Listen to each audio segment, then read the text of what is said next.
برخلاف کفشک موجود در بازار که از یه فنر برای دم کردن استفاده میکنن، کفشک طرح جنرال کابین از یه واسط لاستیکی بهره میبرن.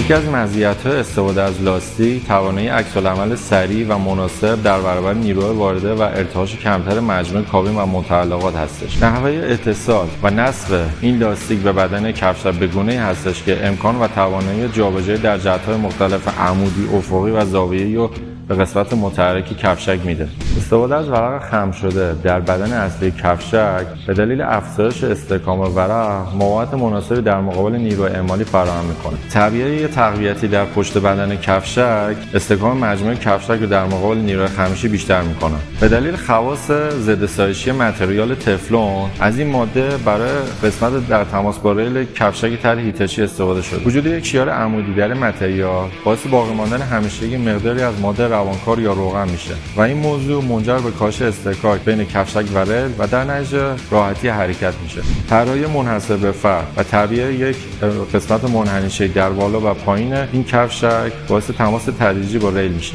این امر منجر به نرمی در استارت اولیه و از ایجاد لرزش جلوگیری میکنه. کفشک طرح جنرال کابین با تمهیداتی قابلیت استفاده تا سرعت 2 متر بر ثانیه رو داره. این نوع کفشک قابلیت تحمل فشار یا بار نامی بیش از 1 کیلونیوتن رو داره و به همون اندازه توانایی تحمل نیروی ارضی رو داره. نوع طراحی سوراخ‌های نصب جهت ریگلاژ کردن و نصب راحت و تعبیه نصب جای روغندان یکی از مزایای دیگه این نوع کفشک هستش. این کفشک برخلاف کفشک متداول با 4 پیچ بسته میشه و سطح تماس این کفشک در سایز بزرگ با ریل قابل توجهه. این امر موجب افزایش استحکام کفشک در کاربری‌های سنگین و کابین‌های بزرگ میشه.